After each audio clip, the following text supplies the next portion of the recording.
So, this morning's message is about Noah coming out of the ark. And as you heard from Joe reading the scripture, we've been told in our Sunday school classes when we were little kids that it rained for 40 days and nights, but that wasn't how long they had to be in the ark. They were in that ark for many, many months. And they probably felt cooped up, a lot like we feel cooped up right now. So it isn't too hard for us to imagine what it might have been like in that story. But remember that we aren't to take that very superficially, that these are stories about our spirit and about times when we've felt cooped up and when we're in a transition from one place to another.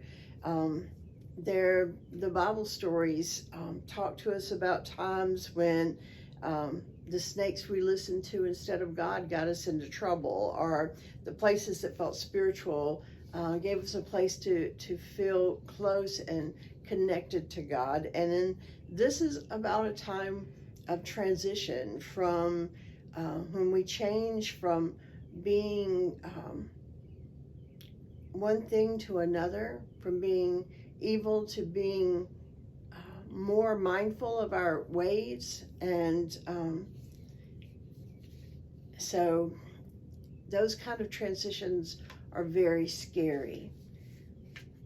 So we always want to hurry it along and move out into the new world, just like we want to move out right now and make sure this pandemic's over with. So the whole time that we imagine that this new that's going to happen, we always imagine it being just like the old was, only we're going to get to act the same, and everything else, the consequences are going to be different. But we know that that is not how change happens. That change has to happen with us changing who we are and how we're acting, and then we live into a new way of being.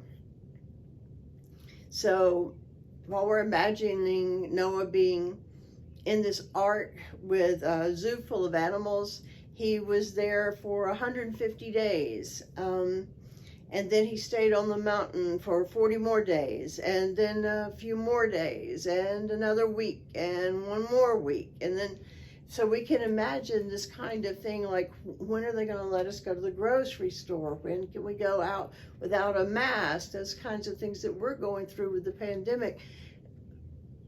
Noah was going through with trying to find a place to come out of an ark that it didn't even have a window. And it said that he made a window. So that was after he had been in the hull of that ship for 8 months with all those animals. So he made a window. Imagine how you would feel after 7 months with a zoo full of animals and 150 days, and then 40, and then a few. And of course you might make a window too, because it was probably smelled awful in there. Have you ever been cooped up in your car, say with adolescent kids after a ball game? Think about that times 7 months plus 150 days plus 40 days plus more and more.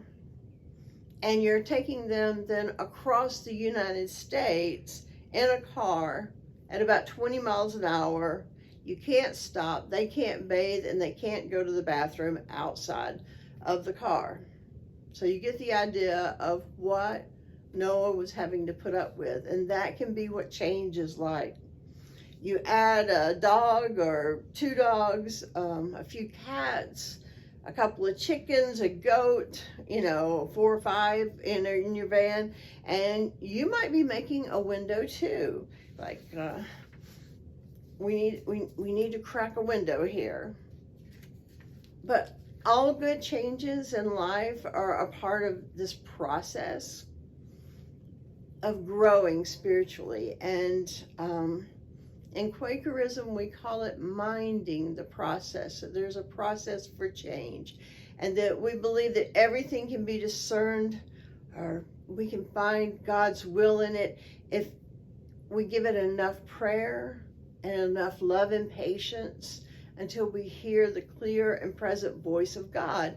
But sometimes we feel like Noah, and we're in a ship full of well-fed animals waiting for the voice of God to ring clearly, right? So sometimes we want that answer right now. I can't imagine the reaction from Noah, say, if John Woolman had come in and talked to him. Now, John Woolman was a famous Quaker abolitionist who was opposed to slavery, and he would go in and help meetings come to discernment about whether or not they should be owning slaves. And so when he came in to sit with their meetings for business, he would say, dig deeply, cast forth the loose matter, and get down to the rock, the sure foundation, to the divine voice, which gives a clear and certain sound. Now, could you imagine him saying that to Noah? If he said that to Noah, Noah would hand him back the shovel and say, you thresh through this animal excrement, because, you know, Noah was a gentleman and everything. He had a little drinking issue that happened the next chapter up, but he would say excrement. And he would say, and you, John Woolman, you dig through this for the sound of God's clear and present voice for here. And it isn't just what decisions feel like sometimes. We right now might be trying to make lots of decisions in our lives. And one of the things that happens when we're cooped up like this, or we're at a transition point in our world and on our earth, we begin to reflect on everything, and we decide the changes that need to come out of this. But we need to be very careful that we're not making lots of decisions just to have control over a situation that feels out of control. But you have to feel a little bit like Noah in a flooded world right now. So wherever you are, is this place rocking? Do you feel a little seasick? Maybe you've landed on the mountain and you want to go outside, and you're hopeful that you're going to send this bird off just like Noah did, and it just came back.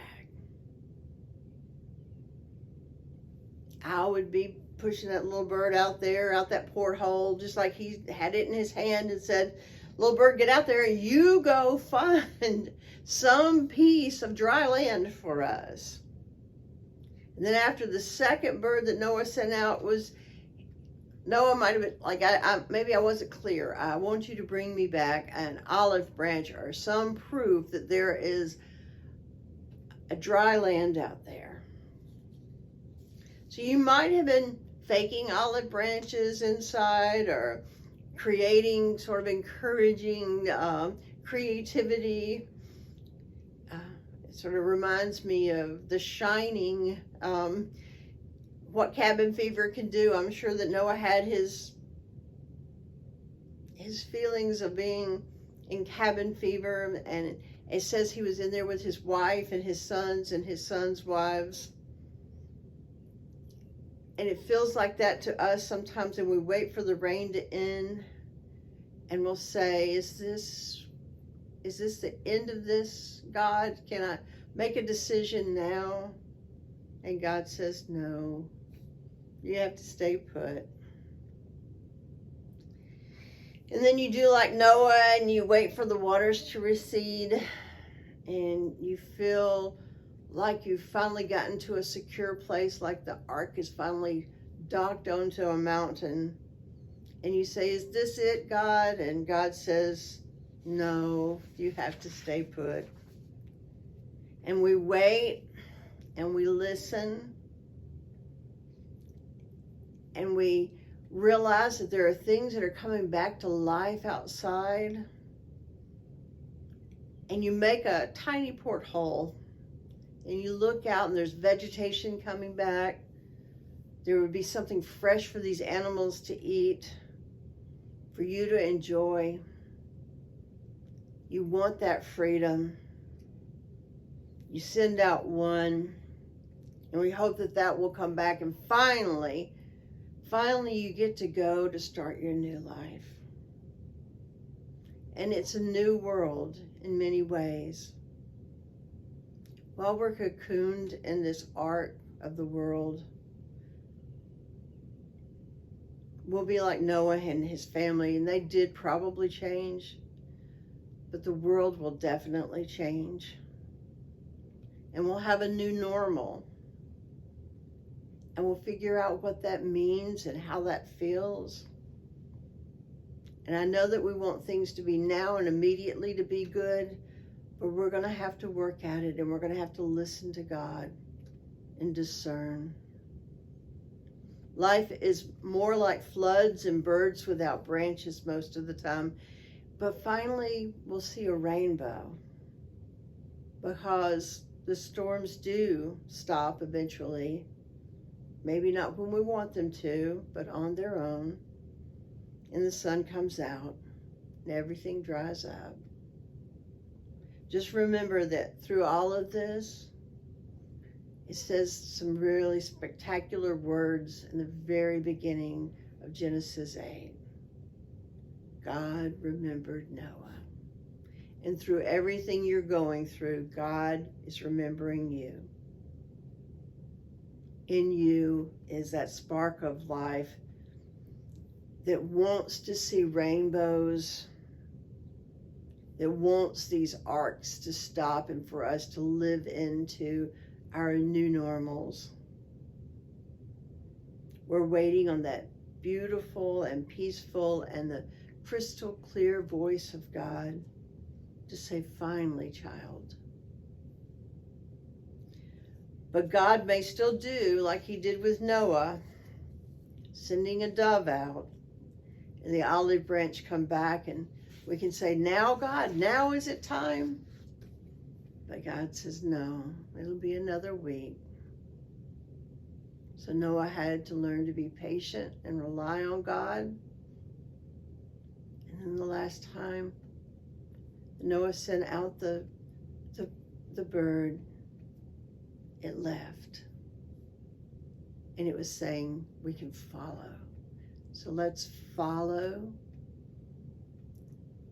the goodness into this world and continue to hold each other in the light during this time.